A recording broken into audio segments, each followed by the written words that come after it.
Où on va? Qu'est-ce qu'on a visité? Aujourd'hui, moi, un grand camarade, il est un collectionneur.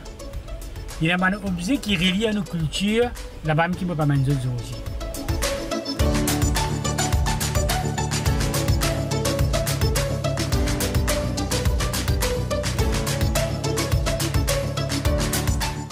भाइयों कैसे काम दक्षिण देने से उठल बा भाइयों का है ऐसे बात है भाई गुरु हाउ सप्ताह तोहरे ते फोने कर ले रही खाला बोली हमर एगो नातिन और ओकर सहेली आल वाला फ्रांस से वो लोगों को डॉक्यूमेंट बनावे खोजत हन हमके भाषा हमके संस्कृति हमके परंपरा पर कैसे तोहर मदद करे सकब भाइयों नमस्ते नमस्ते ने चाला बोले के बेटी प्रणाम बोले के चाला यही हमनी की संस्कृति है और हमनी की सभ्यता है ये तो बड़ा बढ़िया बात बोला भाई जी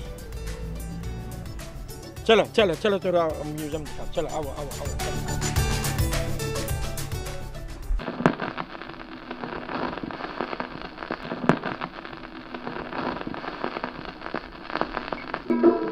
हर हाथला अमर हाथ हाथों में हाथ हर हाथला अमर हाथ हाथों में हाथ चलो बतावे Aujourd'hui, nous visitons pour un hommage à nos ancêtres qui n'amènent notre culture et notre langage à l'île Maurice. Moi, mon ancêtre, finalement, le Bhojpuri. Dès que j'étais là, au Bihar, c'est à l'Omansa. Dès que j'ai eu Hamad par Dada, et le 7 février 1855, il y a un bateau qui s'appelle Prince Albert. Ce bateau, mais Bihar, choqué Mauritius, il est sorti Bhubaneswar Port, il vient de Maurice. Tu débarqué dans Port Louis Depot, tu dis ça Kouli Ghat, à ce stade ça Apravasi Ghat. C'est aujourd'hui mon grand-père, pas tu veux Maurice, c'est moi qui tu prends de chaque couleur là-bas. Ça, je connais comment on appelle ça, Betty, ça même appelle ça Okri Mousseur. Venez me montrer ça, il y en a un là-bas. Ah non.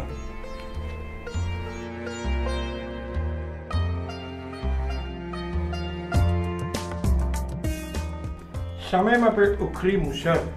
Ça nous va une grande dada une amenée de Bihar.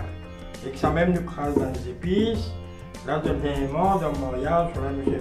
Ah oui, asta mo me rappelle, comme petit devant le film, tiens ça. Asta mo cause n'est plus servi non? asta pas servi ça भाई dis-moi ce qui est un ancien film gardé ancien hindi avec nouvelle technologie avec un nouveau appareil qui est là nous ne plus servi ça c'était जाने ले भाइयों काहे करा रखले हैं ये लोगों के करल भरल में आज बैठा नहीं सा ऐसे बोलो कि समान रहते लोग कैसे रहते लंचा कैसे जियते लंचा कैसे खाते लंचा ये का चीज हम नातिन लोग के बतावत हैं कैसी रह हमने के ओकरी मुसर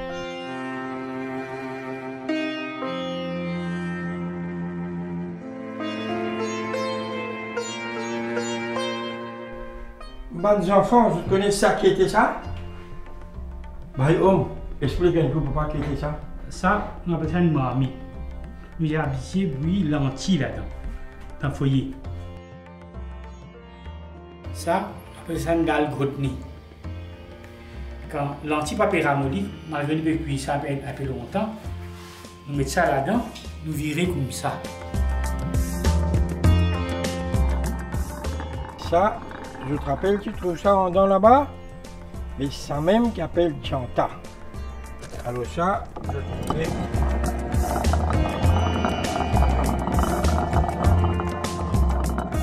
याद बात हो गई यही में लोग मकई पीसते रहन हाँ याद भाई मैं मकई डालते रहल चावल डालते रहल दाल डलाते रहल सब पीस के यहाँ से निकालल जाता लोग के इतने हमने के भाग के बात है सब रख ले हुए नहीं कहाँ जनती सर अभी जैसे हम बोली वो लोगों के करल भरल में बैठल हैं सब आज ऐसा बने के लेकर के बता आप लोग के कहाँ लोग के सब अब हैं ये आगे के समय में कैसे लोग पीछे चलन सा सतुआ भी पीछे चलन सा में इतना हमके 100 बरिस आगे लेके चल गए ला हमके लौकत हमारे दादा दादी कैसे मकई पीसत रहन सा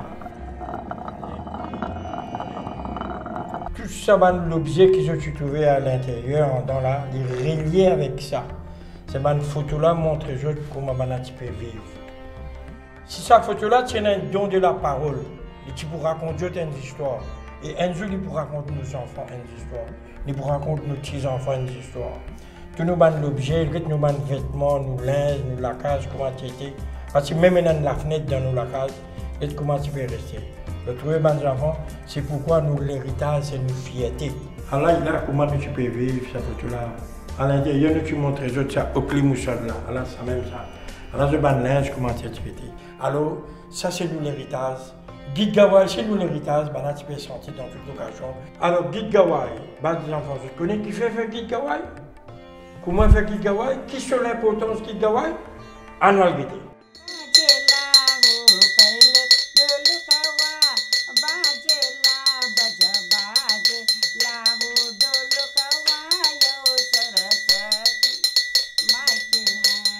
प्रणाम सबको के हमके दादा दादी जोन आ रहलन से देसी से कि है गीत गवाई लेके आ रहलन उ खातिर हमनी अपन नाती नातिन बेटा बेटी के शादी में गीत गवाई करीला स हमनी 5 गो देवता के गीत गाइला स कि हमनी के घर में शांति मिली तब ओकर बगल 5 गो महादेव के गीत गाइला स 5 गो शादी के गीत गाइला स तब ढोलक पूजाई होवेला तब ढोलक पूजाई करीला स कि हमनी के देवता देवी मानला कि आज घर में खुशहाली है जब एक जना उठेला धरती बांधी के तब काहे धरती बांधीला स कि जहाँ में कोई के सब कोई खुशी खुशी नाची कि घरवा हलुक रही इतना हमनी के पूर्वज लोग के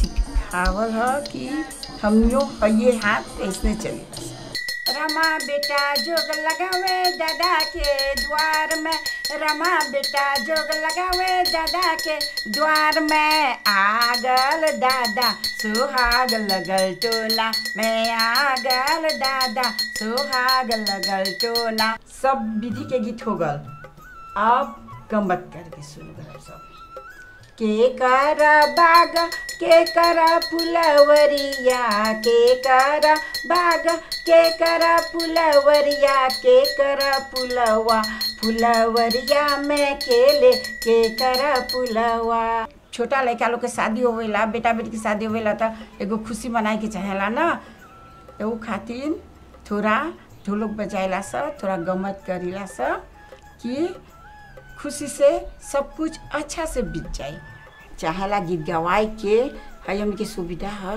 कि हमके लड़का लोग चाहेला लोग के है रखे के हमेशा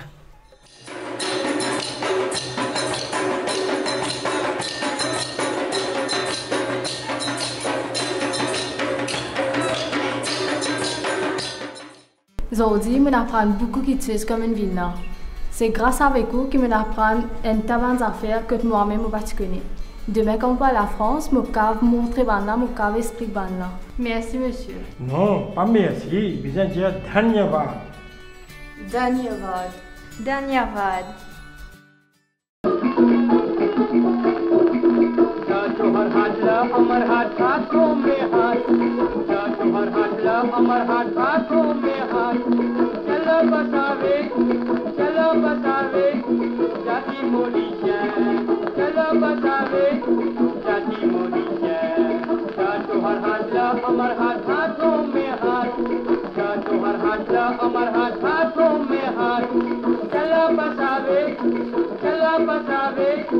जाति मोदी